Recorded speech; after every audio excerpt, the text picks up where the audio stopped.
Hello అందరికీ పుల్లగా కమ్మకమ్మగా ఉండే ఆనపకాయ రొయ్యల కూర ఎలా వండుకోవాలో చూద్దాము. దీనికి ఆనపకాయని పైన తొక్క చెక్కేసుకుని కడుక్కొని సన్నగా ముక్కల కింద కట్ చేసుకుని ఒక వెడల్పాటి పాత్రలో వేసుకోవాలండి. దాంట్లోనే ఉల్లిపాయలు, పచ్చిమిరపకాయలు, పసుపు, కొంచెం ఉప్పు వేసేసుకుని బాగా దాన్ని కదుపుకోవాలి. దీంట్లో వాటర్ వేయాల్సిన అవసరం లేదండి. పైన కొంచెం చింతపండు పెట్టి ఆ పైన పచ్చి రొయ్యలు పెట్టాలి. ఇప్పుడు మూత పెట్టేసి మనం ఉడికించుకోవాలన్నమాట. ఎంతసేపు అంటే ఆనపకాయ ముక్క ఉడికే వరకు, ప్లస్ అందులో ఉన్న వాటర్ అంతా ఇంకిపోయే వరకు కూడా మనం శుభ్రంగా దీన్ని ఉడకబెట్టుకోవాలండి.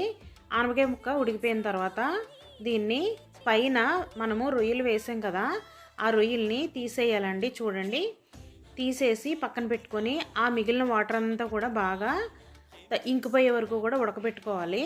ఇప్పుడు దీన్ని తీసి పక్కన పెట్టేసుకుని దాంట్లో ఏమన్నా వాటర్ ఉంటే దాన్ని తీసేసి పక్కన పెట్టుకొని దీన్ని పప్పు మెదుపుతాం కదా, పప్పు మెదిపినట్టుగా పప్పు గుత్తు తీసుకుని బాగా కలుపుకోవాలండి. ముక్క అన్నది కొంచెం సగం పీస్ అయిపోతే అప్పుడు బాగుంటుంది అనమాట టేస్ట్.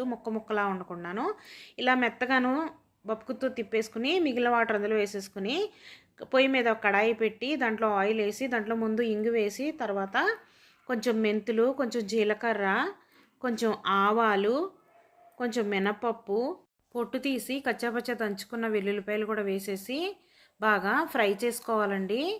ఇది ఫ్రై అయిన తర్వాత 2 ఎండుమిరపకాయలు కట్ చేసుకుని వేసుకుని కొంచెం కరివేపాకు కూడా వేసుకుని బాగా ఫ్రై చేసేసి ఇప్పుడు రొయ్యలు తీసి పక్కన పెట్టాం కదా, ఆ రొయ్యలు కూడా వేసేసి ఫ్రై చేసుకోవాలి. ఆ రొయ్యలు ఫ్రై అయ్యాక ఆనపకాయ ఉంది కదా మనం పప్పు గుత్తి పెట్టి కలబెట్టి పెట్టాము, అది వేసేసుకుని వాటర్ అంతా ఇంకిపోయేదాకా ఉడకబెట్టుకోవాలండి. ఈ వాటర్ అంతా ఇంకిపోయింది కదండి, చూడండి కర్రీ రెడీ అయిపోయింది.